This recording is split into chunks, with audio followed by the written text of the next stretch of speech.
everything starts with a photovoltaic cell, and then you put a bunch of cells together, you link them in a module, and then you put the modules into an array. And all of the brouhaha with China and the dumping allegations for China were right here at the module stage. And so the array is put together with really called the balance of the system, which can be also a significant portion of the cost. So these costs have come way down for whatever reason. Partly because of that market transformation, perhaps partly, I don't know, dumping allegations, but these costs have come down significantly. But we haven't really been able to reduce that balance of system cost, in part because every rooftop is different. And different states have different requirements for who has to be involved in putting that array together. Does it have to be a union electrician, for instance? That's a big debate in strong union states. Anyway, so yes, this is the conversion efficiency, which is different than the efficiency you were talking about. Even at best, if you have a concentrating photovoltaic system, which is usually a larger scale, you're still only capturing 35 to 40% of that solar insolation and converting it into electricity. And if you're a rooftop non-concentrating, it's only 18 to 20%. So materials science, I think, has a lot of contribution to make to renewable energy as well. And then a couple weeks ago, there was a big splash in the New York Times on how a lot of these would probably be the cells are delaminating and systems aren't operating the way they were expected to. So it's a very harsh environment. If you're a solar array, Phoenix or anywhere, it's a very, very harsh environment. So material science has got to be amazing. So what is the life expectancy of these systems? When we're doing levelized costs, we're saying 20 years. But I think the point of the article was that it ain't necessarily so. And it's decreasing efficiency over that Yes. 20 years, so you're down to a broken system after 20 years. But that, the fact that it made the New York Times, I give that whatever weighting you believe it should have. But it was not a welcome splash for the industry. And then if you live in Phoenix, there's not much O&M, operations and maintenance costs associated with this, but you do have to keep the dust off. You are going to have to wash it periodically, so you're going to have to get up on the roof. And anyway, so that's a little bit on photovoltaics. So the next, J, jurisdiction. And whose rules? That's the big question. Of course, that's always the question in policy, is who do you have to answer to? And I think in our opening plenary yesterday, the gentleman from Alyeska Pipeline said he had 22 regulators he had to answer to. So you need to find out whose rules you have to play by. Now this again is the electric map. I'll show you the natural gas map in a moment. The Federal Energy Regulatory Commission, regulates interstate transmission, the interstate transmission grid. And you can see here, this is, I think, largely the interstate grid at different voltages. The electrical grid is connected, but it's also disconnected. This is Texas, and so this is an independent system operator called ERCOT.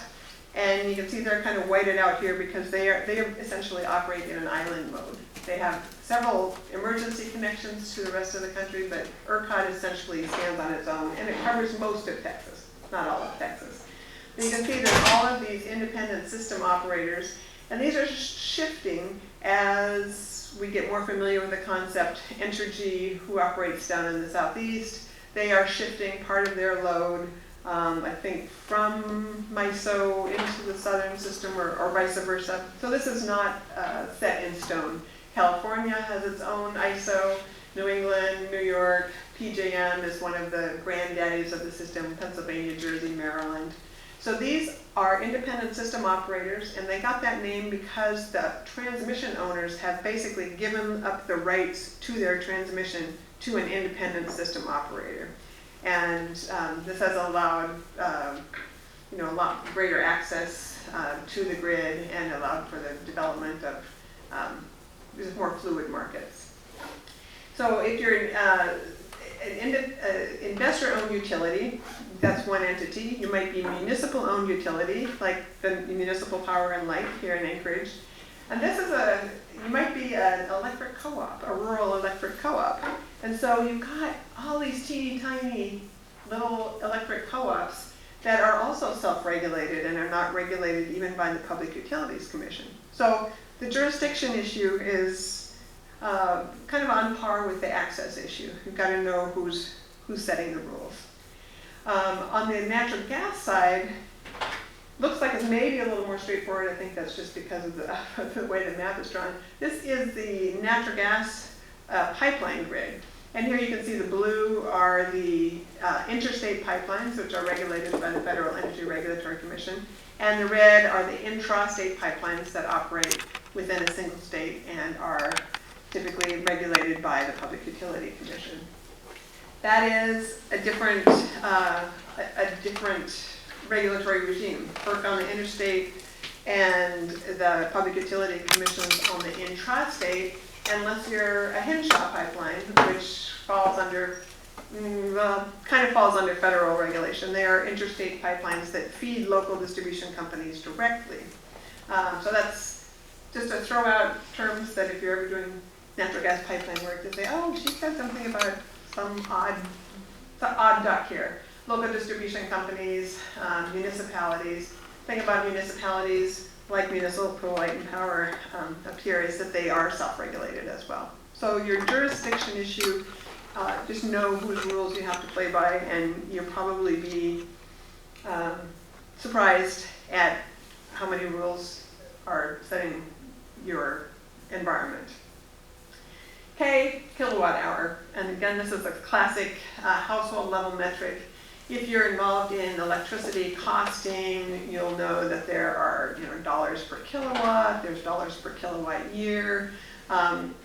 Different aspects of the industry have different metrics, but we all know what a kilowatt hour is because we all probably pay an electricity bill at some point. And so all of that tends to get converted into kilowatt hours, megawatt hours, and we tend to talk about dollars per kilowatt hour or cents per kilowatt hour or dollars per megawatt hour.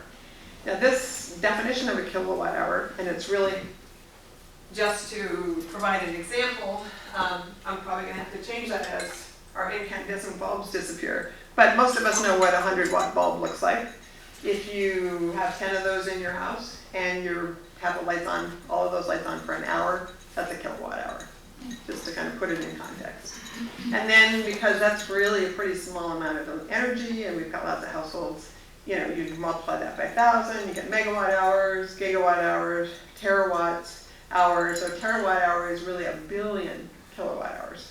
And in the United States in 2011, we had 3.8 terawatt hours of electricity demand. That's an enormous amount of energy.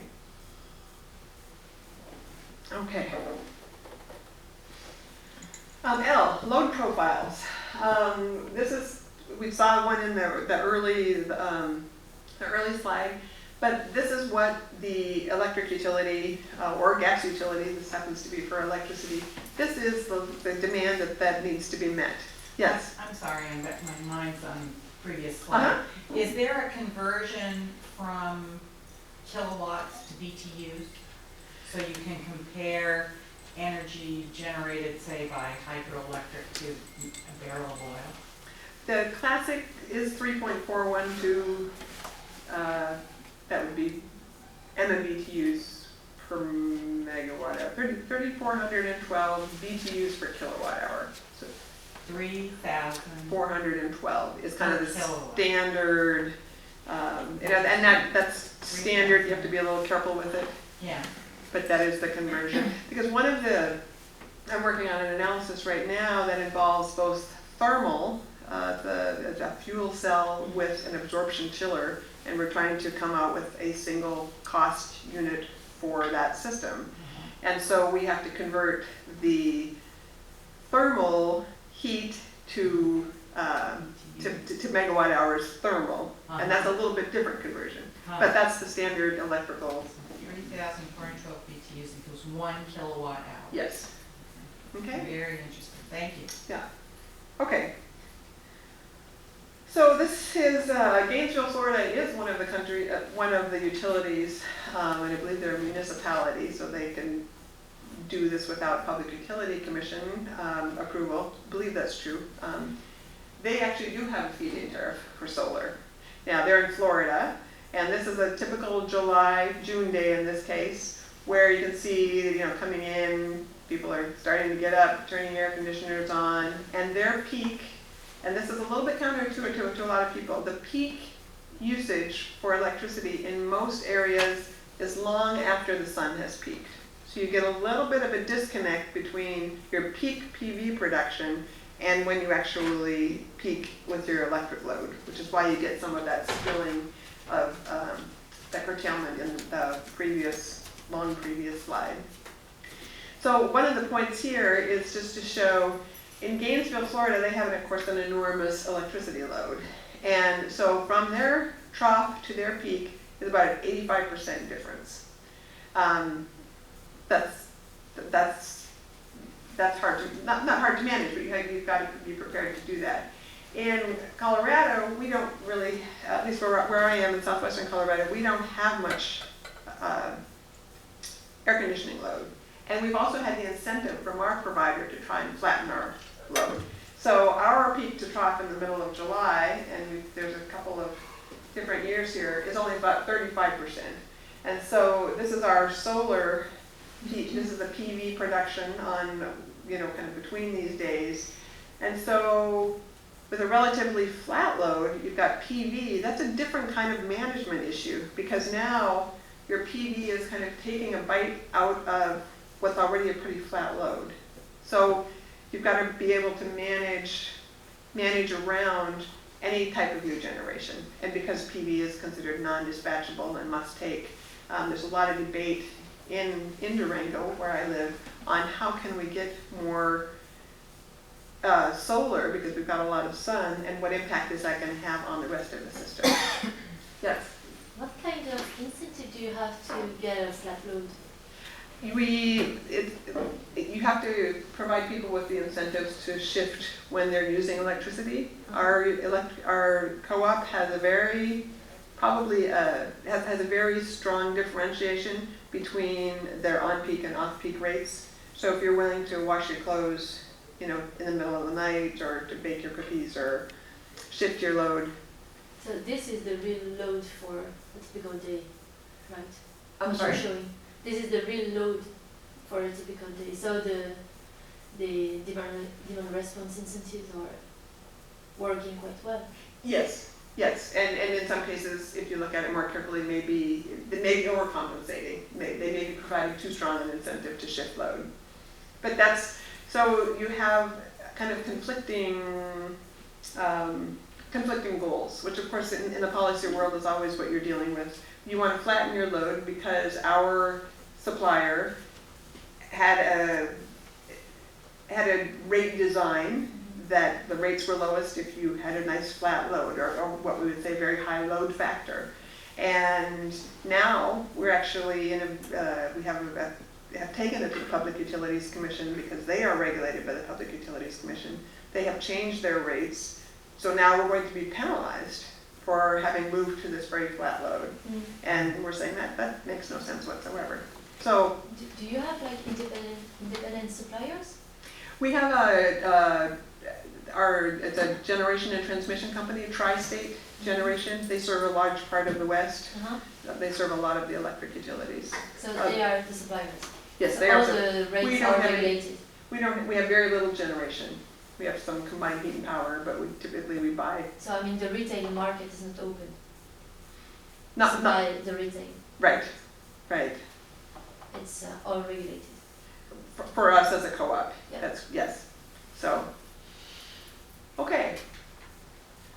So we talked a little bit about market transformation when we talked about the feed-in tariff in Germany. This is, when you're trying to create a market transformation, what you're trying to really do is get past this, this cost chasm, where you have a great idea, you've got some innovators here coming up with some type of a technology, might be cell phones, this really applies across the board. Semiconductors is often an industry that's used to demonstrate a market transformation. There's always a point where you think you're ready, but the costs are too high, and how are you going to get it so that you get it into a commercial application? And so the feed-in tariffs are really designed to get you past that cost chasm and create that market transformation. And the point of any feed-in tariff, or really should be the point of any incentive, is that you want to move to a point where you don't have to provide incentives anymore. I think that should be the societal goals. This is, I think, kind of an interesting, kind of a different view on market transformation, in that it's not talking about the cost. It's talking about all of the other things we have to talk about when it comes to a market transformation. And this is from Sandia. They do have the economics here, but that as only one piece of the story. There, of course, is the technology and the regulatory and the policy environment, because that, again, is critical. The economics, how do you set what the level of the feed-in tariff should be? I have got a couple of slides on an effort to try and educate policymakers on what range of values might be justifiable there. What about insurance? If you're the new guy coming in, or if you're the early adopter putting a new technology in, there's just a lot of risks that really have to be handled.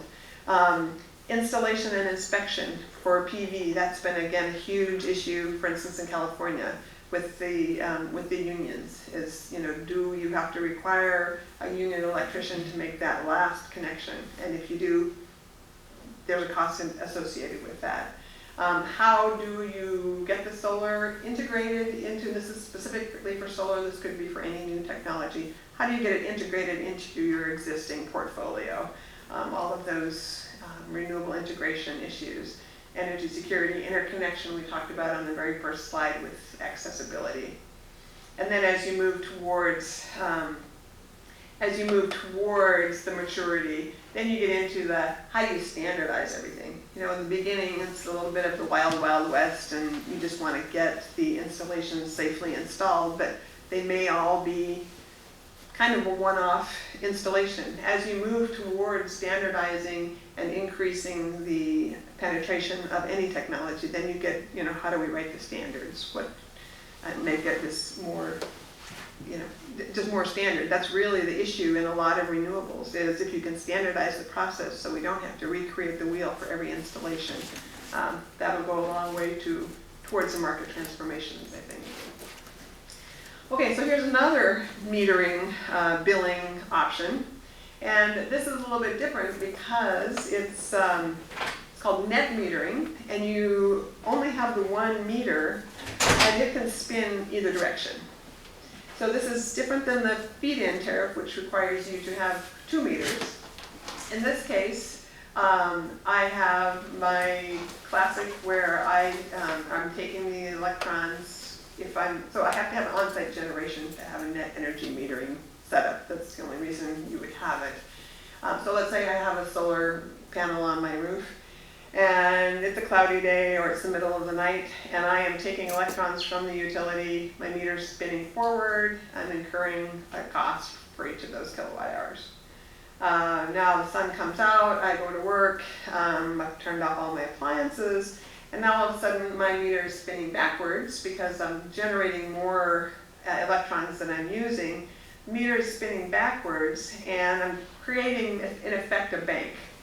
And that's giving me a credit for those electrons. What happens is, if I owe the utility money, of course they want me to pay them every month. So if I have a monthly bill where I owe them money, I will pay that. If instead I've created a credit, they're going to typically cash me out after a 12-month period. That cash out of whatever I have generated in excess of what I've used, then typically they will cash me out with that at the end of the year. And if I have more, then sometimes in some jurisdictions I actually kind of lose out on that. So it still requires usually I think it's a new meter, because it's got to be able to spin backwards, but it's a way to give you credit for your on-site generation without having two separate meters. There's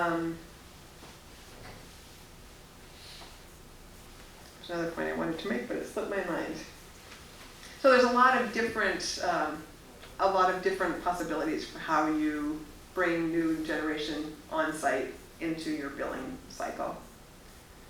So Okay. politically, how's that working out now that I know it's been in effect in the Northwest in Mhm. Seattle for a while, and I have a friend who actually generates more Okay. than they use, and so there's some political tension over that. You just joggled my mind about what I wanted to say, thank you. So one of the big issues with net metering is, so if it's a feed-in tariff, you're getting paid that high feed-in price per kilowatt hour for everything that you generate. And you're paying the standard tariff rate on your second meter. With net energy metering, the real debate is, so what's the price I'm getting credited for when I'm generating more than I'm using? And is it the retail price that's in effect at that moment, which would be great if I'm generating solar and you have a price that moves hourly? In most cases, it's considered the avoided cost for the utility, and it's a pretty small number. So that's really where the debate comes in, is what is the proper price for me to be credited with if I'm feeding the grid, in essence. And it's not the price you would have been charged had you been taking No. it from the utility. Almost without exception. I'm not really familiar with any jurisdictions where you would get paid the retail price. Well, that's overstating it. And what are you calling that? It's The a loss? avoided cost? Avoided cost, Yeah. yeah. Yeah, so if I'm, if it's the heat of the day and the natural gas generators are generating on the margin, that would be the utility's avoided cost, and that would be the price you get credited. So that's a huge, huge issue because, presumably the electrons that you are providing to the grid at, 2 o'clock in the afternoon from your You're charging PV someone is else. going to somebody else at the Yeah. retail rate.